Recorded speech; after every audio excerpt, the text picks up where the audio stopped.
yeah. Making a difference, one cup at a time. Yeah, this is tea time. Yeah. Making a difference, one cup at a time. So be sure to grab your tea, grab a seat, and tune in to Miss Liz. Tea time, making a difference, one cup at a time. Tea time, yeah. Tea time.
Well, good morning and welcome to Tea Time. That's right, Miss Liz is back and we have a full new week.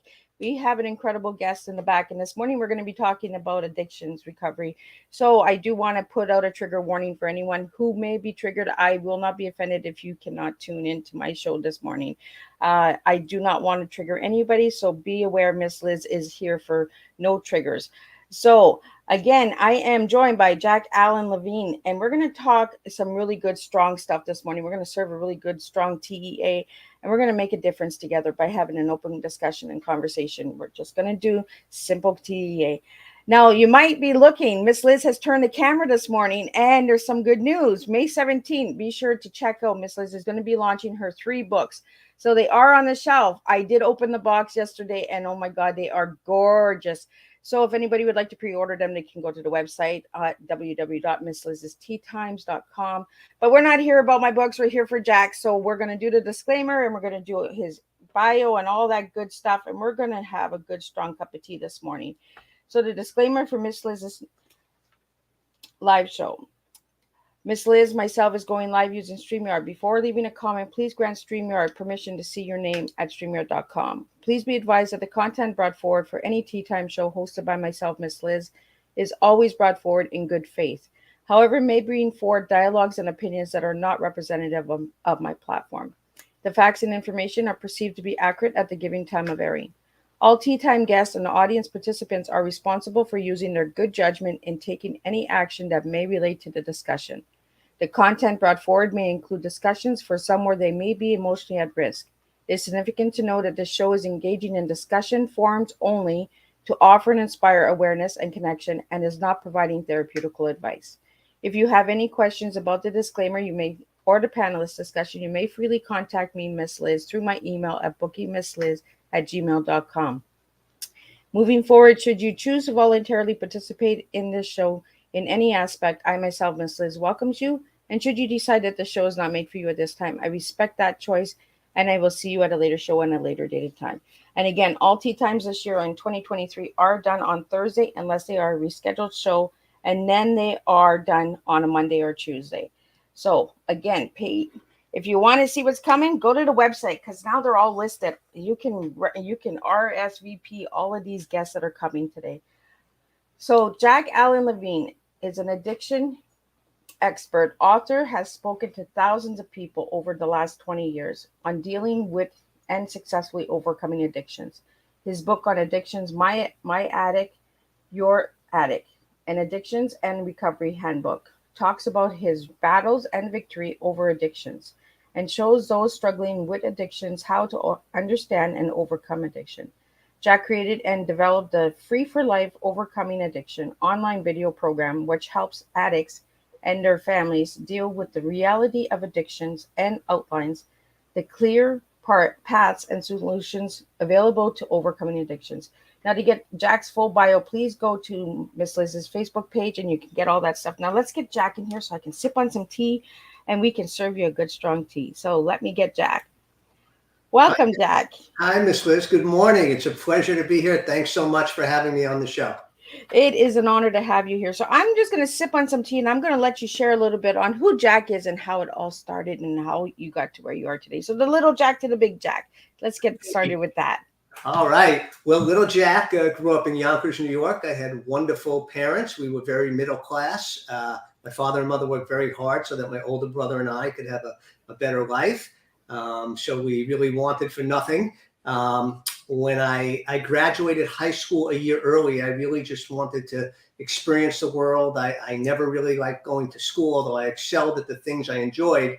The classes I didn't enjoy, like math and science, I didn't do very well at. So I graduated a year early at the suggestion of a teacher and got out and went to Syracuse University as a journalism major and an advertising major. To add to the story, I started smoking pot at about 16 years old. The great news to that, not that I started smoking pot, but the great news is that I actually had a childhood. I grew up going to Yankee games and bowling and having friends. So my mind was somewhat developed. It is a tragedy today to see these kids at 9, 10, 11, and 12 years old who are struggling with drugs and addiction, who haven't even had a childhood. I can't even fathom that in my head. So I went off. So in college, I continued to smoke pot. I was a dual major in advertising and sociology. My parents paid for my education, which was wonderful, so I didn't have to work. What a blessing.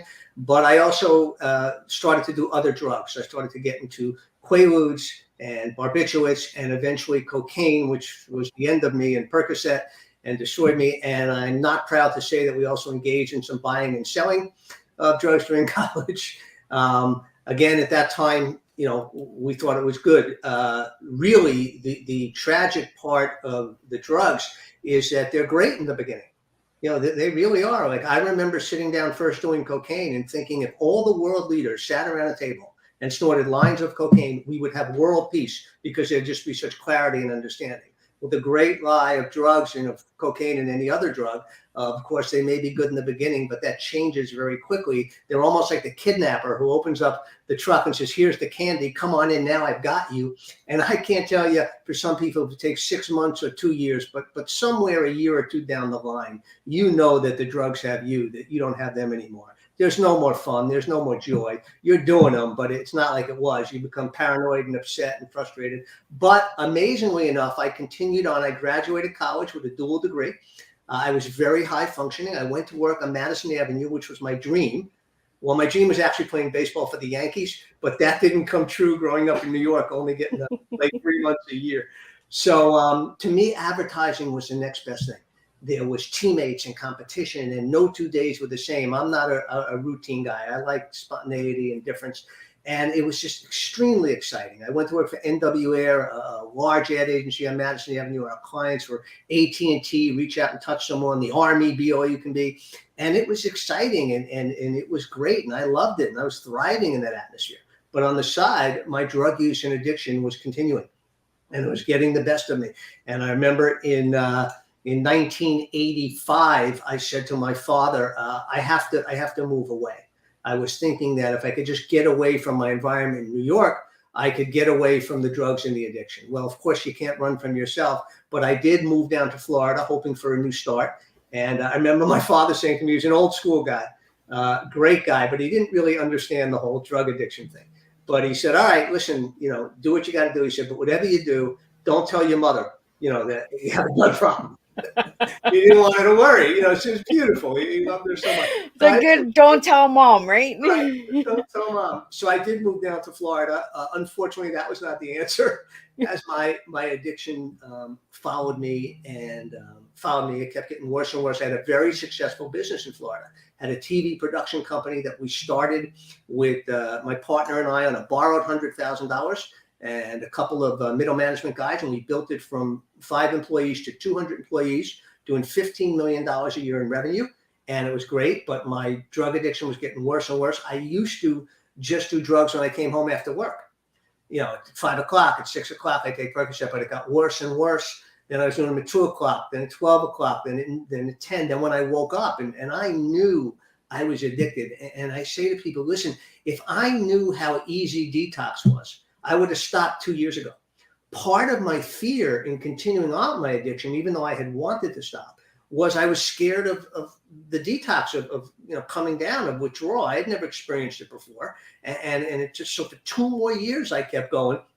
And when I eventually did go into detox in rehab, it was easy. Detox was great. They give you drugs that are different, but you come down off those in a few days, and then you're not addicted. So the amazing part, and I'll tell you a little bit more about me, but the amazing part about addiction is that any person struggling with drug addiction can be detoxed in 5 to 10 days, drug or alcohol. So the bottom line is that physically, you would no longer be dependent on drugs after detox.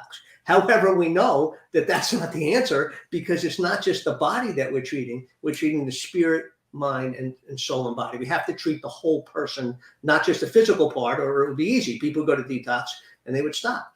So for me, again, the business was highly successful. What got me to the point of finally going to rehab was 2 things. One, I had a car accident and put my car through a fence in a blackout and wound up probably 50 feet from a lake that I would have drowned in. I didn't even know I had been in an accident. I walked out of the car all night in a park, walking around, and morning came. I found a construction trailer, and they let me use a phone, and I thought my car had been stolen. I thought I had ran out of gas. I didn't realize I crashed through a fence. The car was wrecked. I was destroyed. So that kind of got me the help I need. And to add to the story, I was married for a year to a very sweet girl, and we were going to have a baby to save the marriage. Marriage was having troubles because of my drug use. She wasn't a drug user, I was. And I relapsed. I did cocaine again. And by the way, the cocaine, when you do it in the beginning, like I said, you have world clarity, but at the end, it makes you paranoid and you disappear. Now, back then, Liz, we didn't have cell phones. I couldn't text anybody, hey, I'm okay. If I tell you the worry that I did occasionally to my parents, to my friends, by disappearing for 3 days, not because I wanted to, but after I did the drug, you couldn't talk and communicate. You were living in your mind. So I'll never forget the day I had done cocaine, and she found out, and she looked at me and she threw something at me, and she said, "You're a loser and you'll always be a loser." And she left, and we got divorced. It was a very amicable divorce. We had no children. I had $50,000 in the bank. I said, take all the money. Just leave me my interest in my private TV production company. This is, not the one we had started. This is the one prior. She said, no problem. Your partner's an idiot. Just take the money. So there I am. I'm 36 years old. I am in the height of my drug addiction. It turns out about a month later, my partner, I own 20% of the company. He owned 80% of his first company, was stealing from me. Don't ask me why you'd steal when you own 80% of the company. And he himself was on drugs. And I had to leave the company. And I was there and, distraught and jealous of my friends who had worked from high school. Not that they were rich, but they'd been working for 16 years. They had careers and lives. They didn't think, what am I going to do next? And we started the second TV production company, the one I told you about that we built up. And after I put the car through the blackout, the week prior to that, I was in Lake Tahoe on vacation, and I prayed to God. And I said, God, you have to help me with this addiction. I can't stop by myself. I knew I was way over the line. And I put the car through the fence in a blackout, and that's when I realized I needed help. I went into rehab, and it was fantastic. In rehab, I learned why I did drugs. I had never known before. Now, I had put people through rehab in our TV production company because I was a drug addict myself. I could tell when people needed drugs. One guy came back in. This is before I went to rehab, and I'll never forget. He came to my office, a guy named Eddie, and he said, hey, I want to thank you guys for sending me into rehab. It changed my life. It turned me around. It was amazing. And he said, I learned why I did drugs, and thank you so much. And I remember he walked out the door, and I thought, oh my gosh, I don't know why I do them. I know why I say I do them. I know why I think I do them. Oh, they bring me comfort. They make me feel good. I work hard. I deserve it. But I knew, and every single person who is struggling and battling with drug or alcohol addiction, and alcohol is a drug, it's the same thing, it's just a different category, it's not different, knows that they are addicted. They may never admit it. Their friends and family know. This is when I counsel addicts, I lovingly say, everybody knows.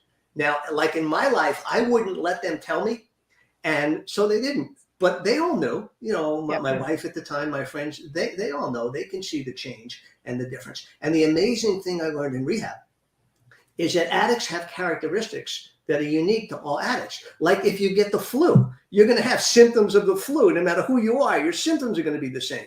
So when I sat with the drug counselor in rehab, and he started in 5 minutes to tell me things that I thought were my deepest, darkest secrets.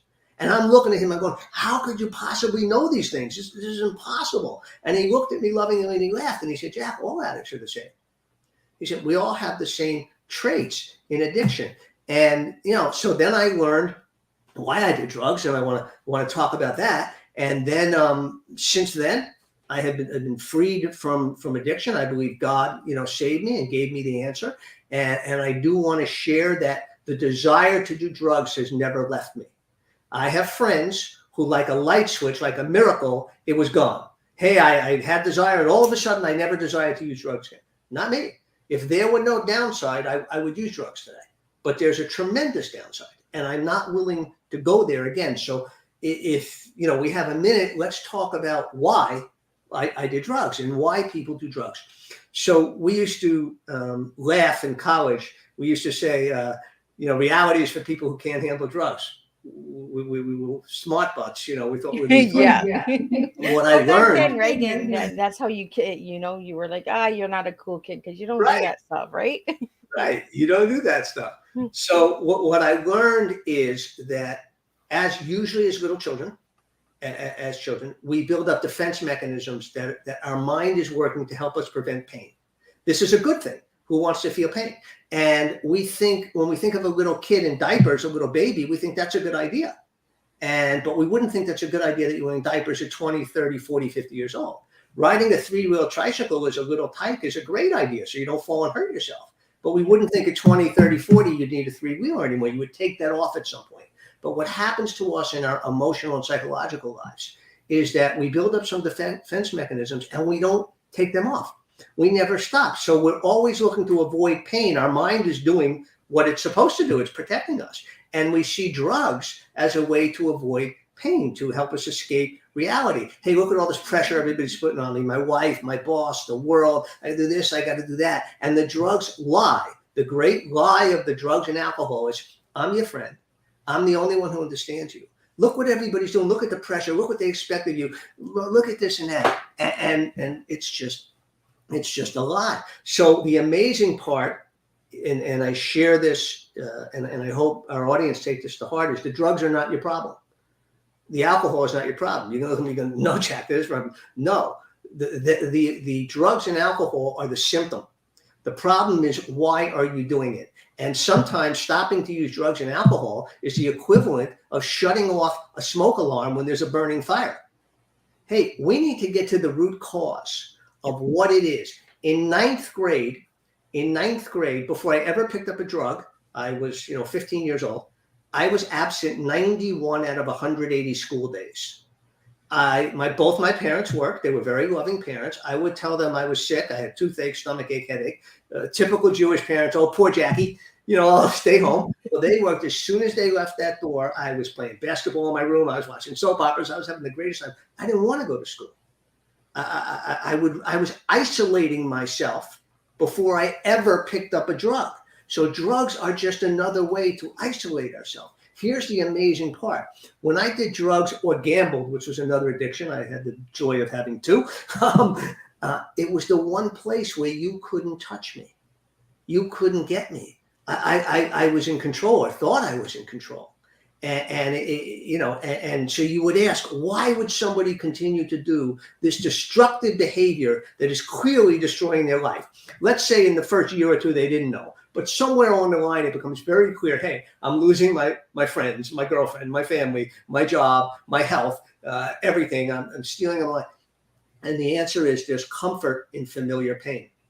That's the therapeutic answer. There's comfort in familiar pain. Yeah, I know it's bad for me, but it's where I go where you can't touch me. So when I looked at my own life and isolating and the things I had, I would equate it to walking into a room and you have all these weapons, big guns and grenades and everything, and the enemy's in the room.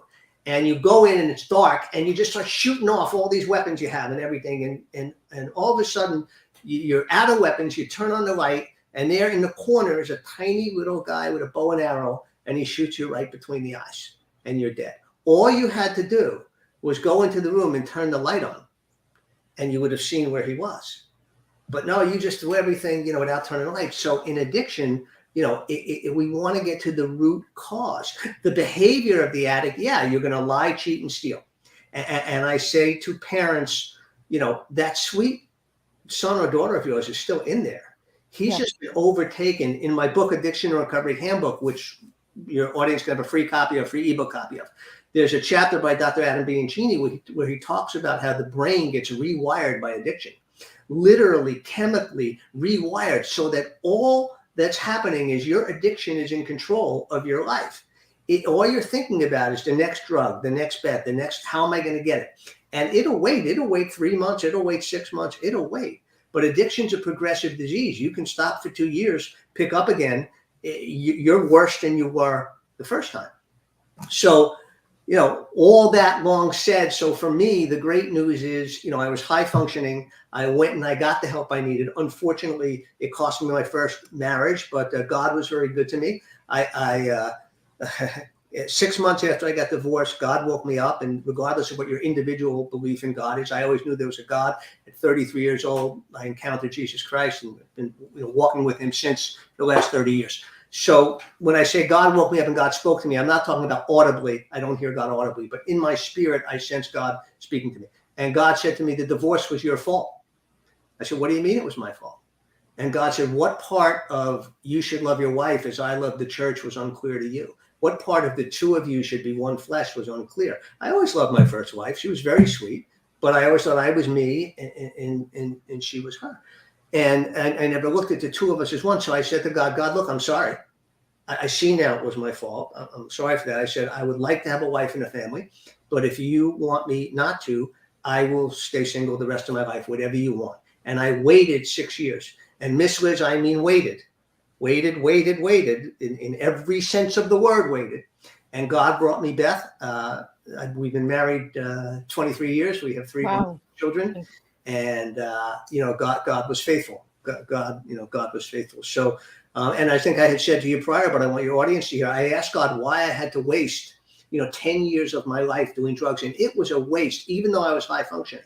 It was a waste. I know it was a waste. Yeah, I moved forward, but I shudder to think what I could have accomplished if I had that. And God, again, gave me comfort through his word. In 2 Corinthians 1, he says, the comfort you've received from God is the comfort you're to give others. So I would have never written these books. I would have never spoke. I would never be helping people overcome addiction and their families and how to deal with it had I not experienced it. Now, it wasn't God's choice that I become a drug addict. I did that myself. I made bad choices. But when I turned from them and repented, and did the right thing, God blessed it. And I'm very grateful for that.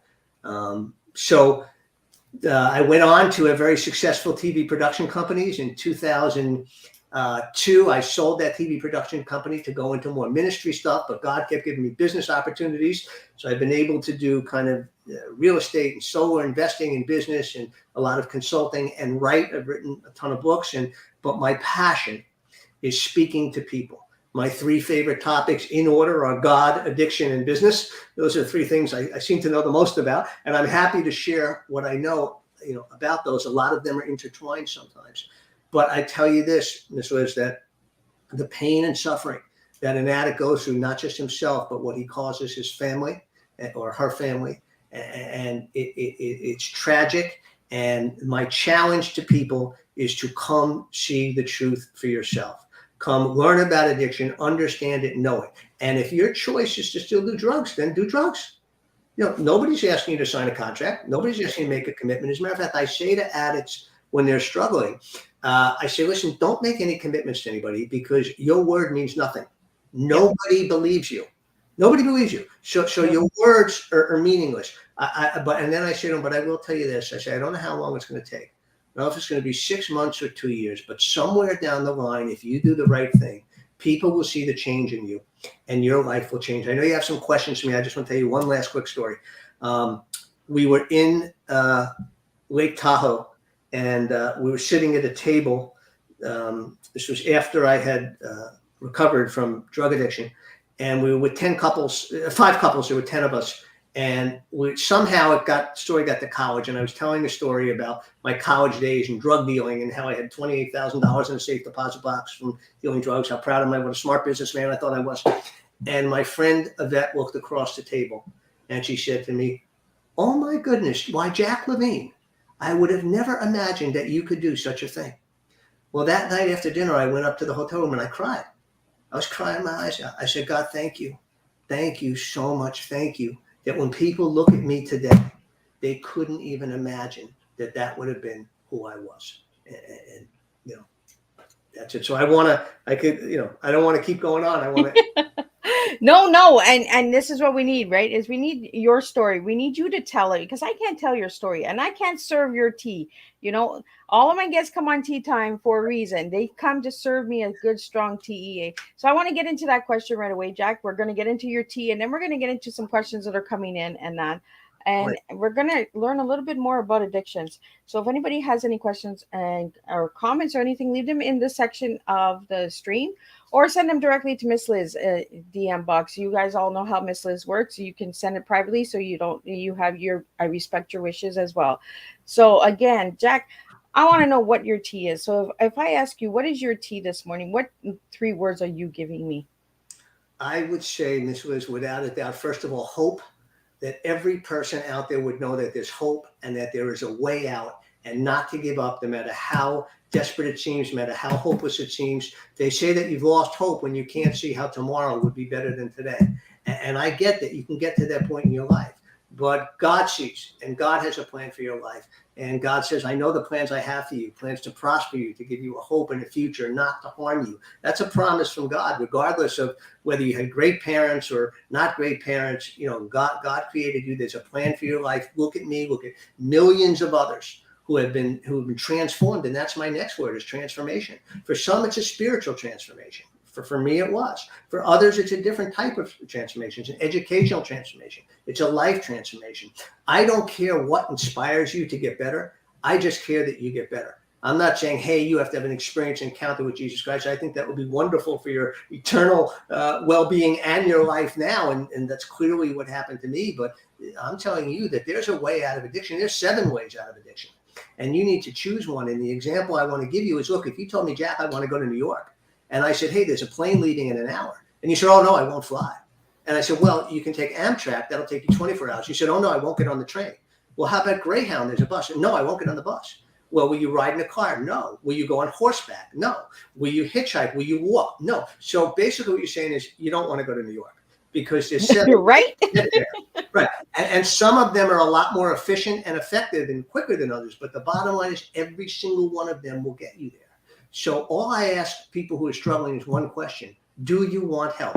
That's the only question. Not what this. I mean, I'll sit and listen to your story for 2 hours, and I'll believe that yours is really the worst. And I know how personal and the struggles, and nobody understands, and it's not fair. And I'm not poo-pooing it. We've all been there. I get it. But at the end of the day, the only thing that matters is, do you want help? What would the difference be if you broke your leg playing soccer? If a mafia guy hit you with a baseball bat and broke it? You tripped over a hole and broke it, or you broke it in a car accident. Can you imagine someone saying, I'm not going to go get help for my leg because I broke it tripping in a hole. If only I broke it in a car accident, then I'd get help. Then I go get help, right? It's absurd. It's not to the extreme yet. It hasn't gotten to the worst part. So. Or it's because my parents, or because my wife doesn't stand, or because the job. Because what's the difference how you got where you got? The only difference is, do you want to get, what are we going to do about it now? If I'm traveling and I get directions, if I'm going to California and I get lost, I don't turn around and go home. I get directions to go forward. So the third word would be hope, transformation. And the third word from my team, Ms. Liz, would be inspiration. Inspiration. I want to inspire you that there's hope and transformation. There's a better life, and that this side of the journey is so much better. I mean, I'm telling you from experience, and I shared with you, I still have the desire to do drugs. So how do I deal with that? Well, it's not an everyday desire, but I don't know, once or twice a year it comes, hey, Jack, you're working hard. And Jack, didn't God say he'd forgive all your sins? So you could sin and God has to forgive you, right? And you would never go back to where you were again, right, Jack? I mean, you'll just do one line or one pill and you'd never get back into that problem again. And then we have what I call a board of directors meeting. And at the board of directors meeting is me, God, and Satan, the enemy, the evil one. Yep. Of course, God has to forgive you and you deserve it and you'll never go that way and it's okay. And then God says, Jack, you know better than that. And then we vote. And 100% of the time, the vote is always 2-0 against doing drugs, because Satan may have a voice in my life, but he doesn't have a vote anymore. Only me and God get to vote. So that's the bottom. I like that's that. the bottom line for me. And Miss Liz, there's so many people out there who are struggling with addiction. I understand what you're going through, but the greatest challenge I ever got was when somebody said to me, Jack, and we were talking about rehab and times I didn't want to go before I went. And he said, I have a lot of respect for you. If you climb to the top of the mountain, look down and tell me you don't like what you see. I have no respect for you if you won't go look. So I say to people, listen, what have you got to lose? And why rehab? Why am I so adamant about rehab? Listen, let's talk about the ways to overcome addiction. One is spiritual, is prayer. God, please take this from me. I have friends that have got down on their knees or prayed, not on their knees, and prayed for deliverance. That's what the spiritual term is, from an addiction, and God has delivered them. But he doesn't deliver everybody like that. I've seen supernatural healing in the physical realm, but he doesn't do that with everybody. That's why he gives us doctors and therapists and hospitals. These are all good things. So he didn't heal me that way. So that's the first thing. The second thing is rehab. Why rehab? The beauty of a 30-day or 90-day rehab is you come off this hamster wheel of your life.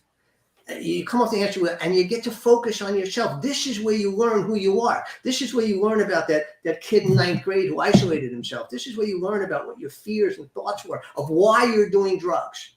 We all know the symptoms. This is where you learn of how your brain got rewired. This is where the knowledge and education and in the individual one-on-one therapy, you learn who you are, what you are, why you are.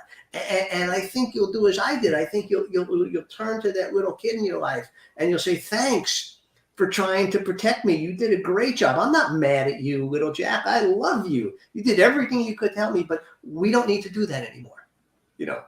Thanks. We can take off these diapers. We can take off this tricycle. All those things I was so scared of. If I had just gone in the room and turned on the light, oh my gosh, they were little nothings, but my little kid mind had magnified them and they just kept going and going. Yep. My father, this is an amazing story. I was in college. I come home. My dad had a heart attack. He was sick, recovering in bed. And he said to me, Jake, he used to call me Jake because his father was Jacob, even though his name is Jack. He said, Jake, this darn remote control is broken. I said, Dad, when he goes, it doesn't work. The remote. He was very frustrated and very aggravated. I said, Dad, give me the remote.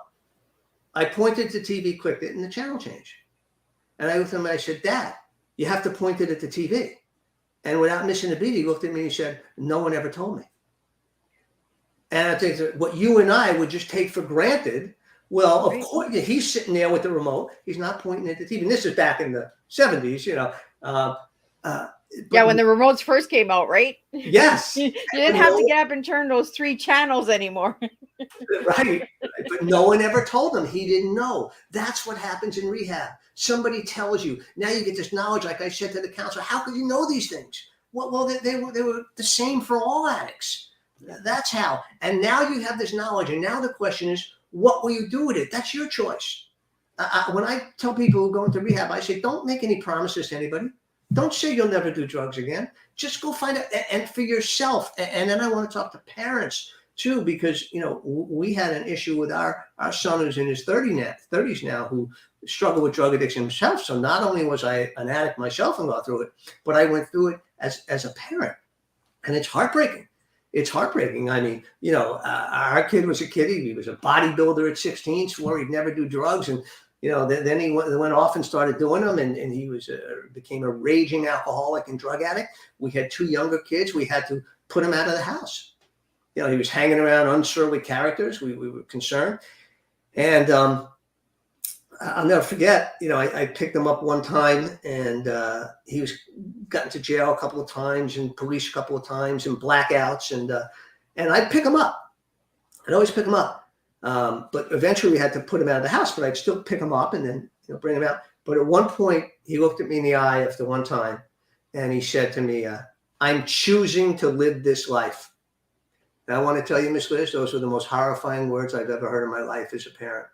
He just, and you know what? I get it. I never said it as violently or viciously as he did, but I get it. I was choosing to live my life, and he was making his choices. Well, eventually that changed. He flipped his car over on I-95 one night, and I got a call from the hospital. It was not unusual to get calls in the middle of the night. So I pick him up, and I pick up the call. I go to the hospital. I pick him up, and he's all bruised and battered. I bring him home, and I let him sleep it off. It's about 1 o'clock in the afternoon. And I say, buddy, I'm not mad at you. We are so far beyond mad. Mad was so many years ago, and every parent will understand this. I'm not mad at you. I said, I just have one question for you. Do you want help? He says, can I think about it? I said, you have an hour. He comes back down and he says, yeah, I want help. And I look him dead in the eye and I say, listen, let's just be clear on one thing. Don't do me any favors. And don't do your mother any favors. This is not about my life or your mother's life or your brother and sister's life. This is about your life. If you want help for you, if you want to find out the truth, then there's help available. There's always help available. Well, great news. He did go in. He got the help he needed. He's been clean and sober. He's married. He has a child. He's 7 years sober. It's wonderful. But I want to share, Miss Liz, that not every parent has that outcome. So it doesn't always work out that way. We got lucky. It wasn't about, we just got lucky, and thankfully God was with us. But there's a lot of godly people whose kids die. So that child, that person has to make the choice for themselves. So great for us that our oldest son made the right choice. But I tell parents this, I say, listen, the textbook says you can't enable them. You cannot house them. You cannot give them money. You have to cut them off. Now, we did that, and we got very lucky because our son didn't cut us off. We said, hey, son, we love you, but you can't live here when you're going through this. He didn't give us the finger. He didn't say, I can't believe you told me out, then I'm never talking to you again. Some kids do that. And I've gotten that. So you understand. Well, I say to the parents this, I say, here's your choice. I say, I believe God's trying to bring the addict to their knees where they're so desperate that they have to get help. And you're stopping them. You're putting this cushion up and stopping them. However, if you can't handle the call from the morgue or the jail, my wife, Beth, and I, we knew our son was a dead man walking. And believe me, we had tried everything for years. Everything. I knew I was an addict. I was recovering. My wife hadn't had a drink in 40 years. She struggled when she was younger. So we knew nothing worked. We knew he was a dead man walking. So we knew we may get that call from the morgue or call from the jail, but we knew there was no other way. So but I say to parents, listen, if you can't live with that fact, because there are some parents who, this is what they say to me, and spouses too, who have a spouse that's struggling. They'll say, well, I can never be happy until my son or my spouse is sober. And the first thing I say is, okay, so that means that, God is not your source of happiness. Then right. your happiness is dependent on another person. That's a whole separate issue, a whole separate conversation, because, God is my source of happiness, peace, and joy. Bad things may happen, good things may happen, but you can't take God from me. Well, I really want to appreciate you saying that, because it is a spouse that that deals with an addiction in my life, And for the longest time, I was doing the enabling. I was always picking up. I was always cleaning. I was always, okay, it's okay. You're safe. You're safe. Mm. But all I was doing was giving him the okay to do it again, you know? And you need to, at some point, say, you know what? No, you no longer are my happiness. I have my happiness within the Lord. And until you find your happiness, then, we're not going to connect. And we need to be able to say that and say, you know what, enough is enough. And we have a comment here with saying, when you enforce rehab for others and they're not ready, that's more destructive than any help out there. Say again?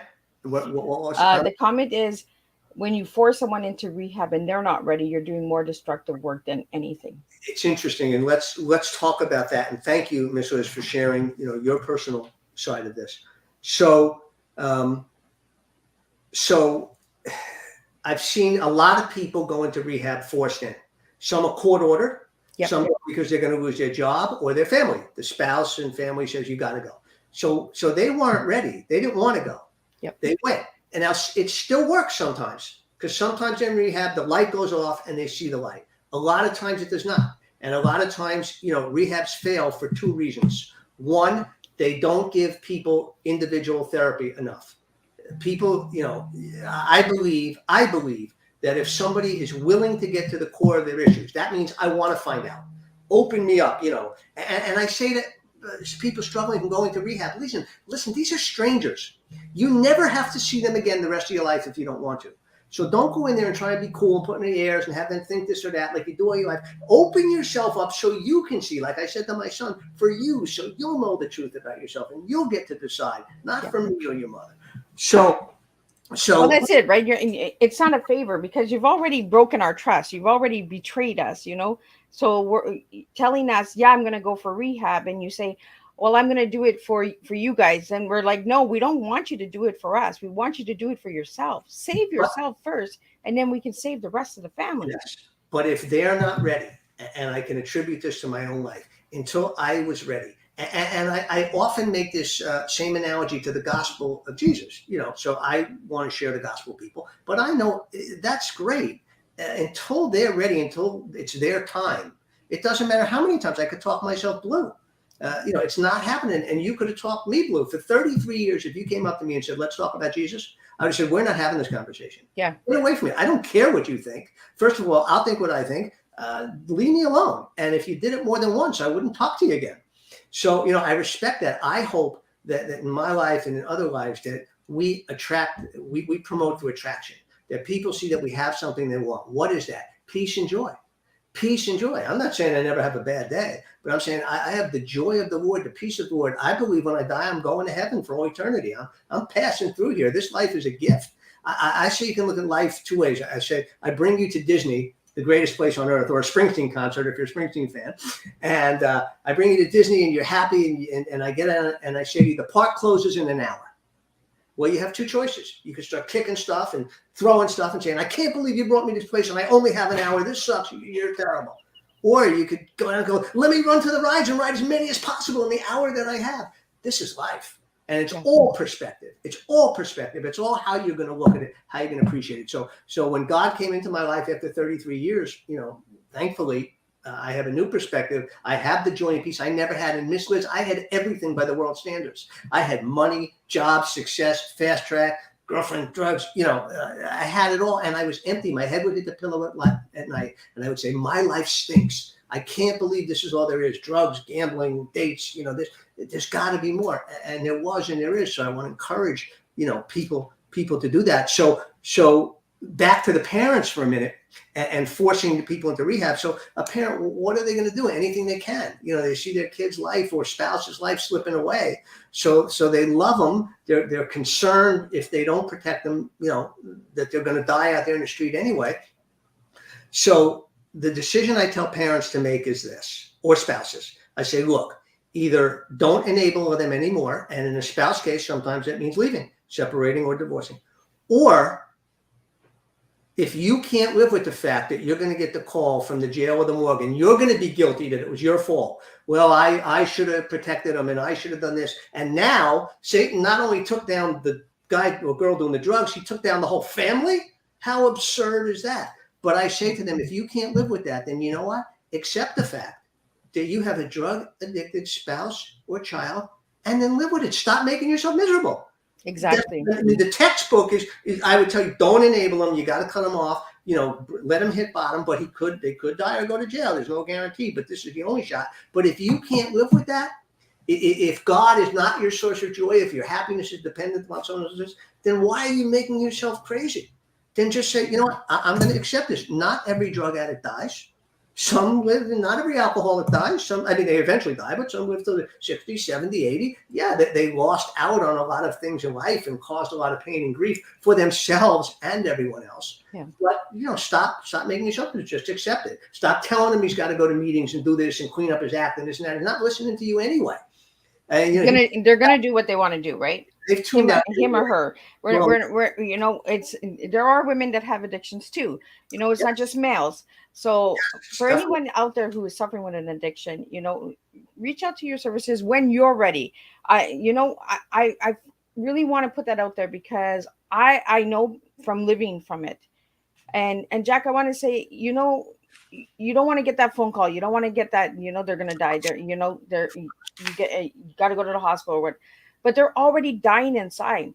They're already gone. They're already not there, you know. And until they find help and research and do that therapy themselves for themselves, not for us, but Yes. for themselves, that's the only way we're gonna get them back to the person that we really fell in love with, and the child or the spouse, you know, because they're already gone. They're not there. You know, the addiction has taken them from us. And the longer we enable them, the longer we hurt ourselves in the end, you know.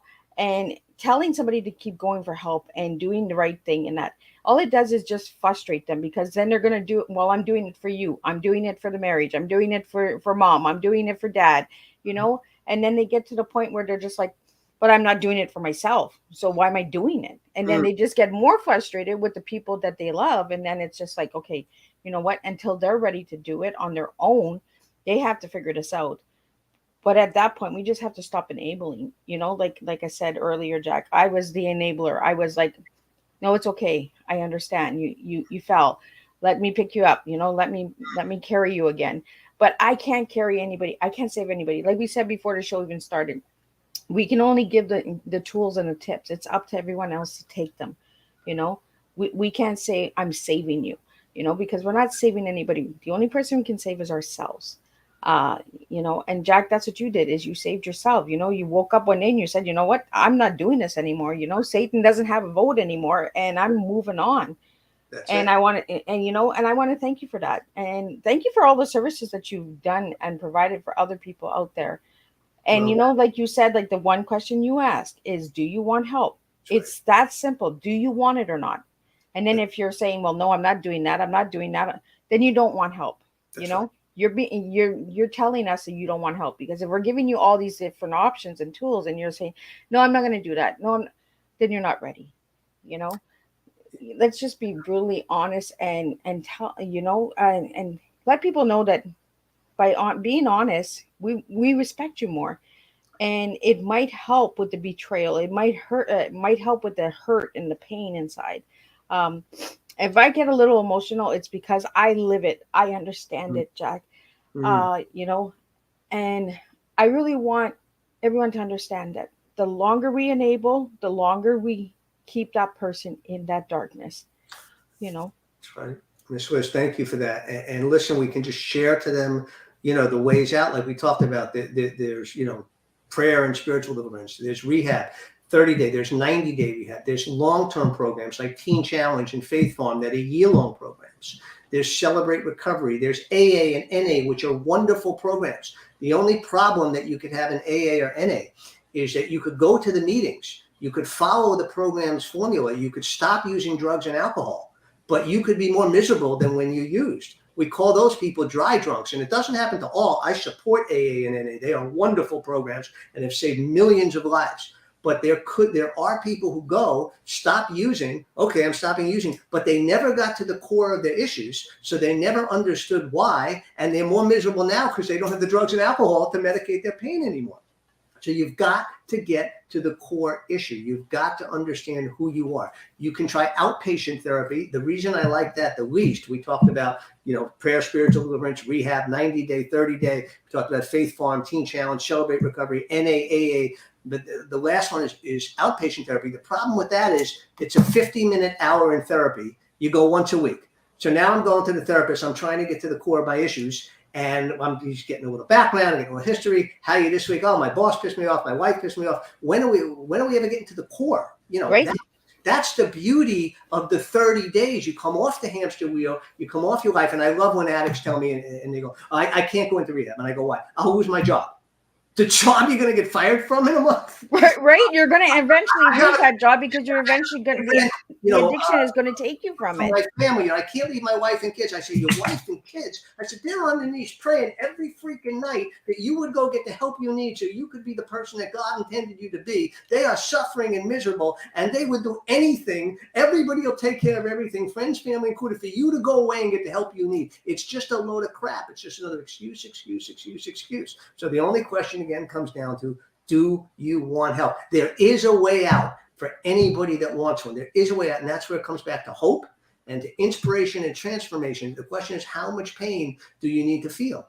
How much pain do you need to feel? I mean, I'm telling you, I'm not the only one.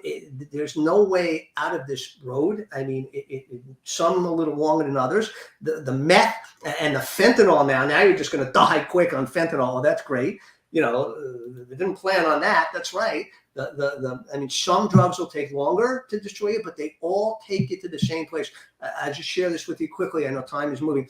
In the height of my gambling addiction, I was in my 20s, and early 20s. I called my brother up. I said, boy, that's an affectionate nickname we have for each other. I'm the young kid. Boy, I have a gambling problem. He says, no, you don't. I said, no, I do. He said, no, you're crazy, Jake. You don't have a gambling problem. I said, no, I do. And I said, this is the only call I'm making. And if you don't help me, I'm never reaching out again. And he said, okay, I understand. And he took me to a Gamblers Anonymous meeting in New York, and he walked me to the door up to the library, and he said, do you want me to come in? I said, no, this is all I need. I went to Gamblers Anonymous for a year. I sat around the table. I saw old guys, young guys, men, women. Here was the amazing part. We all had different issues. One guy's betting on sports, another guy horses, another guy poker, another guy blackjack. There was one guy, I'll never forget it. He would go into the bars and play these pinball machines that you win tickets on. And I'm sitting there thinking, this guy's got to be the biggest idiot in the world. I can't believe this. I'm betting on Michael Jordan, the best basketball player of all time. So when I make a bet on Michael Jordan, I own Michael Jordan. He costs $20 million a year. I own him for that night. But what I realized, Miss Liz, is that every single one of us at the table, and this is true for any kind of addiction, every kind of addiction, we were all in the same place. It didn't matter how much we used, what we did, what the vehicle was. It doesn't matter how much drug you do. It doesn't matter if you're a binge drinker, if you do it every night at work, if you have a glass of wine at dinner. It doesn't matter. If you tell me that you're not addicted, I'll just say to you, stop. I'll believe you're not addicted. Stop for 60 days. Well, you can't. Right. You can't stop for 30 days. As a matter of fact, you can't stop for 2 weeks. You probably can't even stop for 2 days. So call it what you will. You're addicted. And that's the bottom line. But we were all in the same place spiritually. It didn't matter. We were all bankrupt. We were all broken and ruined. It didn't matter. That guy with the tickets in the bar or me or anybody, it didn't matter. It doesn't matter what drug. It doesn't matter how much. It matters what it does to you, how it ruins and destroys your life. 1 out of every 8 people is addicted. It cuts across every demographic, geographic, psychographic profile. It's everybody and everyone, and it's tragic. But the great news is there is a way out. You just have to choose to take it. There is a way out. But that was an eye-opening experience for me. When I went to NA and I met this guy, my first NA meeting, big motorcycle guy, big guy, patches and everything. He goes, oh, so what was your drug of choice? And I said, Percocet and cocaine. I said, Percocet. Yeah, I should do 5 Percocets a day, 2 every hour. And he looked at me and he laughed hysterically. He said, 5 a day? He said, I do 40 a day. He said, I got so messed up, I cut my thumb off. And he showed me. You know what? It didn't matter. He and I are in the same place. It didn't matter. And you build up tolerance. Why can a guy drink a case of beer? Or, none of it matters. People think, oh, I only drink on the weekends. I only wine. I only this. You're just lying to yourself. And the last thing I want to share with your audience and us is the person who is struggling with addiction knows it. You know it. You know you're over the line. I always thought I could invite Satan in, play with him, and tell him when it was time to leave. And one day I realized I was over the line and I couldn't get back. Like a man drowning out in the sea in the undercurrent. There was just a moment when I said, oh crap, I'm over the line. I felt like an animal in a trap. I said, this is what it must feel like when they got your leg and you can't move. And I felt Satan pulling me into the pit, wanting to pull me down. Fortunately, I got the help I needed. And again, there's help and a way out for anybody who wants it. There's hope, there's inspiration, there's encouragement. My life has been so much better. I've had the most 30 wonderful years, and it gets better and better. And I just want to encourage everybody, see for yourself. See for yourself, learn why you do drugs, get to the core of the issues, come back and tell me, oh no, I don't like this. I'm going to choose to do drugs. Oh, okay. At least you'll have had all the information and truth. What are your thoughts, Miss Liz? Any other quick questions? I know. Yeah, I know the hour is just flying by, and that's what I told you when we were in the backstage, because I asked all my guests to come in early, and we were just yakking, and I was like, "Oh no, it's live! It's still time." So, Jack, and if anybody would like to reach out to you or contact you, how can they reach out to you and Sure. get your My services? website is jackalanlevine.com. My email is jack@jackalanlevine.com. But I think the best way I can help you and your viewers is every single one of my books. This is My Addict Your Addict. Great book for people with addiction and their families. And this is Addiction and Recovery Handbook. I had 17 authors, psychiatrists, sober homeowners, rehab guys, NA, AA, all write chapters, including my own, about recovery, so people would understand it from all perspectives. The books are free. Ebook. I can't afford to print them and mail them and send them to you. They're free at jackalanlevine.com/ebooks. jackalanlevine.com/ebooks. If you go to the book section, they're hardcover, you have to pay for them. If you go to the ebooks, they're all for free. You can download one or all of them. Addiction books, God books, business books, whatever you want. And I hope and pray that you would, read them and use them. If you're somebody struggling with addiction, My Addict Your Addict is a great book. It's a very fast read. It tells you my story, my son's story, the way out. This Addiction Recovery Handbook is amazing. If you're a family member, has somebody struggling, you'll understand. I mean, it's critical that family members understand what addiction is and why they should create boundaries and how they should protect their own lives. And at least they'll understand what's happening to their kid and why. And as you said, Miss Liz, when it happens, like when somebody gets flu symptoms, that sweet child or sweet spouse is still in there, but they are definitely overtaken by the flu and the addiction. It just change them and rewire them. And that is how they're functioning until it changes. So thank you so much for giving me the opportunity today. Well, thank you so much for sharing. And I really appreciate that. Living it, I do understand it, and the enabling needs to stop. If you want to really save your loved ones, just stop enabling. Yes, they're going to get mad at you. Yes, they're going to get frustrated with you. But you know what? At the end of the day, they're going to have that time to say, you know what, it's me or the family, and I really want to thank you, Jack, for saying that. Like, I'm going to lose my job. I'm going to lose my family. You already lost them with this addiction. So please, stop with the excuses. Just go and do it for yourself. And we're going to love you, whether we're together or we're not together. We're going to respect you more by you getting help for you. Don't do it for us. Do it for you. Save you. I really want to thank you, Jack, today. And I want to thank my audience for tuning in. And if anyone has been triggered, I do apologize. Some of these topics that we bring to the table are a little heavy, and sometimes they do trigger the heart, and they do trigger Miss Liz sometimes as well. So, Jack, I want to really thank you for today and sharing your story and bringing the awareness, and for all of your service that you've done over the last 20 years, and I'm so happy that you got help and you got saved, stay on the path. And I'm only a cup of tea away, and if anybody really is struggling with addictions and needs help, look at your community services. And some services may work for you, some services may not. Let's put that out there, that AA and NA, we're not knocking them down, but sometimes it doesn't work for some of the addicts. There are other services out there. Check your local yellow pages, check online, Google searches. Even if you have to move to save yourself, do what you have to do to save yourself. Your family and your loved ones will respect you for what you do to save you. At the end of the day, that's what they want. They want you to save yourself. So again, I want to thank you, Jack. I want to thank the audience. And we will be joining Ayana Davis. She's coming back and she'll be talking about autism and autistic. And she is just a spunk. And she's going to be sharing updates because she was on season 3. So she'll be back on season 4. And then we finish up with kickboxing and mental health tonight at 7 p.m. So we are doing 3 strong shows today. So if your heart is a little sensitive today, I won't be offended if you don't tune in. But you can always watch these tea times at your own pace and at your own time. They are on Miss Liz's YouTube channel. Give it a quick subscribe. Ring that bell. And you can watch these at any time, and you'll be notified when I'm live with a Tea Time. So again, Jack, I want to thank you for coming on Tea Time, sharing your story. The hour has just flown right by. We will be back at 3 p.m. Eastern Standard Time, and then 7 p.m. That's how Miss Liz rolls. We do 3 shows on Thursday. And sometimes they're a little hard, and sometimes they're a little soft, but you just never know what comes to Tea Time with Miss Liz. And if you'd like to subscribe to Miss Liz's website, you can do that as well and get on the email list, and you can see all of the incredible guests. They are released on the 23rd of every month, so all of May's guests are there. You can RSVP and tune in to each of those Tea Times.